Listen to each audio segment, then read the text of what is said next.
Good afternoon, my dear friends. Thank you for being here with us. One more episode of Kardec After Lunch, hosted by Kardec Radio. Allow me, please, to make some announcements here. Remember that Kardec Radio has an app in both iOS and Apple, our App Store. So you can download and you can enjoy many of the programs available uh, and podcasts. You can please, if you will, you can send questions to each individual video, but you can also send questions to Kardec Radio Twitter account. All this work also is done by volunteers, but there are also costs associated with web, app hosting, along with broadcast and publishing. So if possible, please be kind and donate so this work of love may continue for many years to come. God bless. Um, we have decided to change the focus of our weekly studies to a book that perhaps is not talked very much outside of Spiritist societies. And just to remind everyone, we're not doing a mediumship study. We are studying the medium's book. Okay, it's a bit different, right? The difference is the level of involvement. We're not going to be doing any work, mediumship work. We're just going to be reading the book, just the theory, okay? But I think it's very important, uh, not just this book, but any of the books of the doctrine. Very important for us to read, elevate ourselves to the level of the doctrine and the way it was written, so we can, as much as we can, try to get a good grasp of what type of information, what type of knowledge the higher elevated spirits try to impart onto us, right? So uh, this is part of spiritismstudy.org efforts in disseminating the Spiritist doctrine in English. And I invite any and all who would like to uh, either be a student of the doctrine or a tutor to someone who would like to study to participate. Also extend this invitation to many of the doctrine are originate from Brazil and have yet perhaps to develop their confidence in their English skills to be able to deliver presentations or to talk one-on-one at length about the doctrine, because it requires somewhat complex vocabulary to be able to explain complex notions and ideas. So, but this, I believe it to be a providential task that we are tasked to fulfill.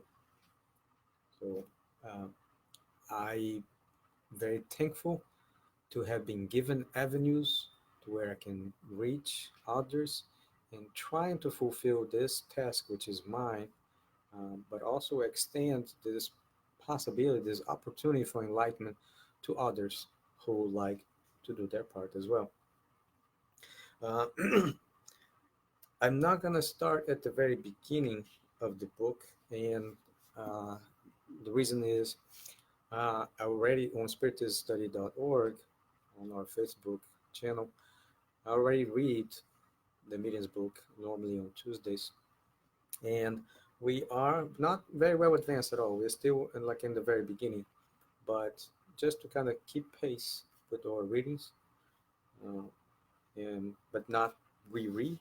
We're just gonna just keep going with the sequential reading. Also, because this project is not meant to be a successive collection of videos of me reading the doctrine and commenting upon it, uh, that you can watch from beginning to end, uh, and that will substitute the need for you to study the book yourself.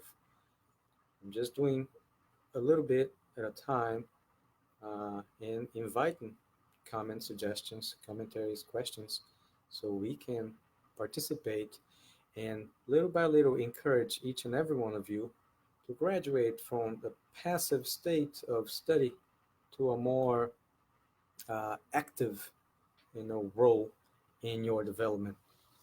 So we are on chapter 3, talking about the methodology of mediumship, and we are on paragraph number 27, if you happen to have this edition.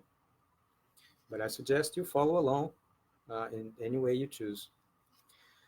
So, number 27, if we now take a look at the various categories of believers, we will first discover those who are spiritists without realizing.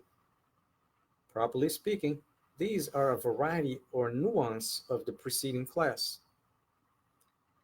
Even though they have never heard of the Spiritist doctrine per se, they have an innate sentiment about the grand principles that result from it, and this sentiment is reflected in certain passages of their writings and discourses, to the extent that if you listen to them, you would believe that they were true initiatives.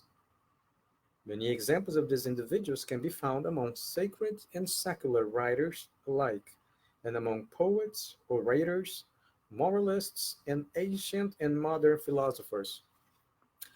Of course, when he's talking about those examples, he's referring to his contemporaries. Thank you, Celia, for your support. So he's talking about his contemporaries, and which is very important for us to do a little bit of, I like to say, legwork, and uh, try to find out more about the society, not necessarily the French society, but also Europeans and world societies, what type of changes they were going through during the 1850s and thereabouts, uh, and how this situation or this time and epoch in history was receptive in developing, the seeds of spiritism.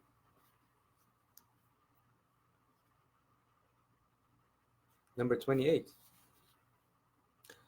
Among those who have become convinced by directly studying the subject, we may distinguish, number one, those who believe purely and simply in the manifestations, who consider Spiritism to be a simple science of observation that demonstrates a series of more or less curious phenomena. We call them experimental Spiritists. Make a break here. And I believe that at the very beginning, that is exactly what Kardec did. He got interested by the fact of a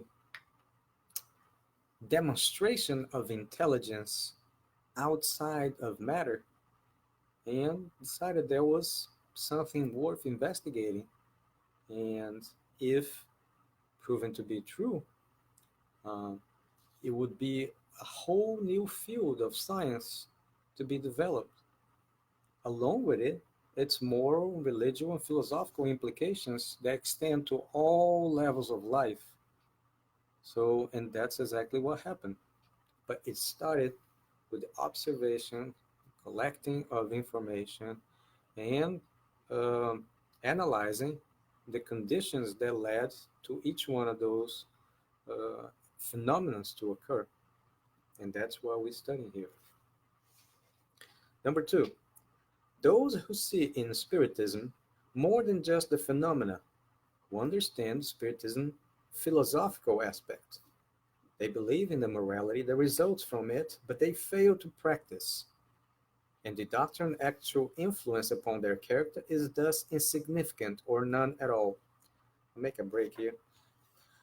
I think that even though it has been 100, almost 160 years since the inception of the doctrine, there are many of us who feel enlightened, feel consoled by it, but overall, many of us fail to practice.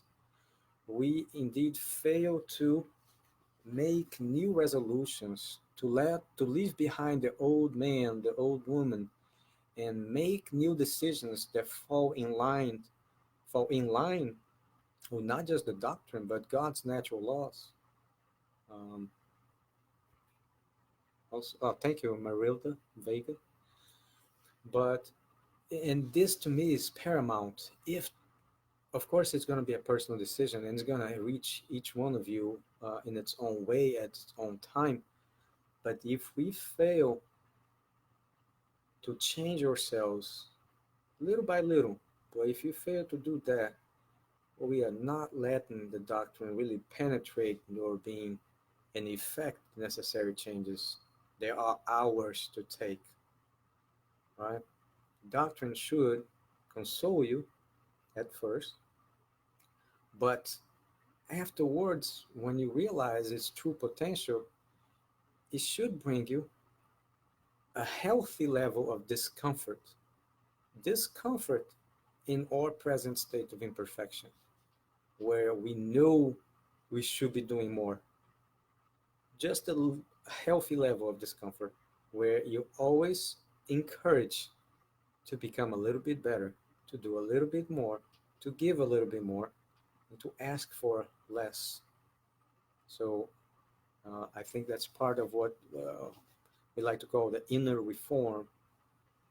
And it has happened with me, and many times we feel in the beginning we feel that we are losing, we are not taking full advantage of opportunities that were available to us, even though many of those opportunities were not morally right. So this is particularly one thing that we should change our behavior and give up those things that only benefit ourselves and concentrate more on what benefits the whole. Um, continue. They do not change their habits, nor will they deprive themselves of one single pleasure. Like I mentioned, misers remain miserly, the proud remain full of themselves, the envious and jealous remain aggressive. They see Christian charity as nothing more than a pretty maxim. They are imperfect spiritists.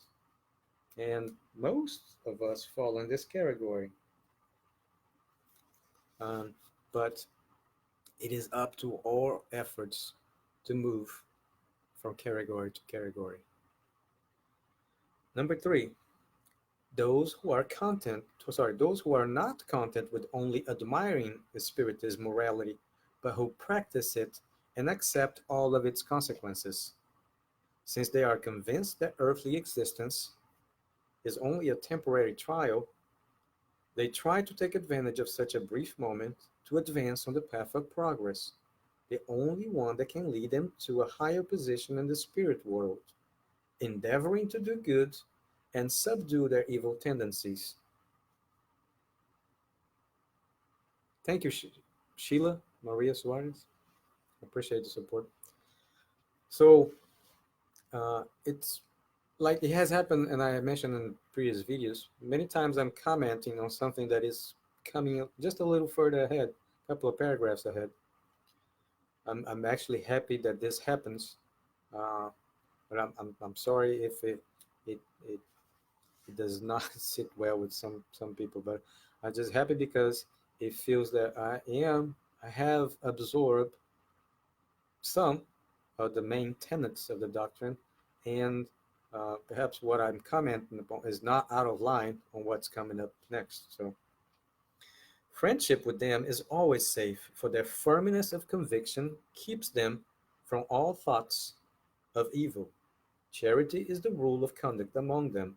These are true spiritists, or better still, Christian spiritists. I'm going to mark here what we're going to be leaving. And continue next week. Or perhaps we start over. Sorry, not start over, but start at a new place um, because of the session we'll have early in the week on Tuesday. So I thank each and every one those persons involved with Kardec Radio and its affiliates for the opportunity given to me extended, so I can try to do my little share of the dissemination of the Spiritist doctrine in English. I feel there is a very valid and providential need to be exploited. Exploit is not a good word, but to be utilized, since We are uh, on foreign land, right? We are their guests in, in such a way, and we should try to bring to them the best that we can offer. And I think that there's nothing better to bring to them than the consolation that God allowed Christ to bring to us. So thank you for your participation. Thank you for your support. Feel free to share this project and any of its initiative with others who may benefit from it. Godspeed to all.